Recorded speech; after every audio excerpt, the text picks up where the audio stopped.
Hi! Welcome back again to Braile's channel. Nagbabalik po tayong muli para sa isa na namang good news.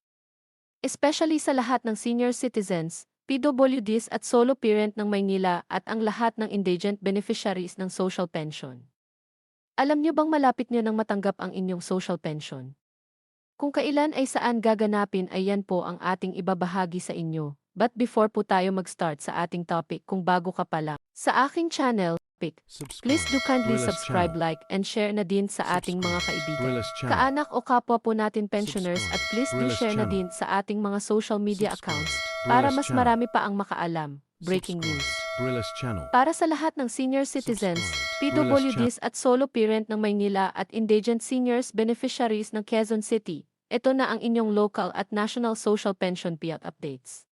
Ang buong detalye alamin para sa lahat ng senior citizens at maging ang mga PWDs at solo parent ng Maynila at maging ang indigent beneficiaries ng Quezon City.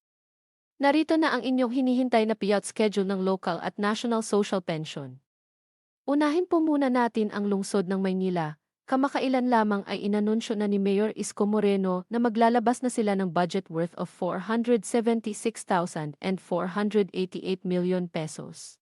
Ang ilalaan sa allowances ng lahat ng senior citizens, PWDs at mga solo parent, tinatayang aabot sa 205,505 ang mabibigyan na senior citizens ng Maynila. At nasa 76,535 naman ang mga PWDs at mga solo parent ng Maynila.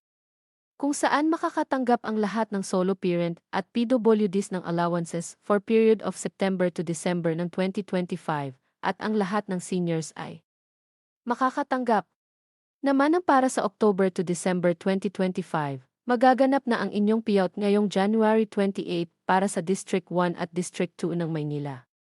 At sa January 29 naman ang payout ng District 3 at District 4 ng Maynila. At panghuli, ang lahat ng District 5 at District 6 ay sa January 30 naman magaganap ang payout. Samantala, ang lungsod ng Quezon City ay unti-unti na ring naglabas ng kanilang payout para sa second semester ng 2025. Ilan sa mga ito ay ang Barangay Damayan, Quezon City. Nakaschedule na ang inyong payout this January 26 na gaganapin sa tennis court ng Barangay Masambong na mag-start ng alas 11 hanggang alas 3 ng hapon. Ang Barangay San Roque, Quezon City ay nakaschedule naman this January 28 na gaganapin sa 5K Covered Court Barangay Milagrosa Project 4, Quezon City. Mag-start ito ng alas 12 hanggang alas 3 ng hapon. Maging ang Barangay San Antonio, Quezon City. Nakaschedule na ang inyong payout this January 26 na gaganapin sa Bahay Toro Covered Court na mag-start ng alas 11 hanggang alas 3 ng hapon. Ang Barangay Valencia, Quezon City ay nakaschedule naman this January 29 na gaganapin sa Amoranto Arena. Mag-start po ito ng alas 12 hanggang alas 3 ng hapon. At ang Barangay Marilag, Quezon City. Nakaschedule po ang inyong payout this January 28 na gaganapin sa 5K Covered Court na mag-start ng alas 12 hanggang alas 3 ng hapon. Sa ngayon ay ito pa lamang ang mga naglabas ng kanilang payout schedule. Para sa lahat ng Quezon City beneficiaries ay antabayanan nyo lang po ang kumpletong schedule ng inyong payout sa mga susunod na araw. At para sa lahat ng may mga katanungan ay maaari po kayong makipag-ugnayan sa inyong mga barangay o OSCA office para sa agarang kasagutan.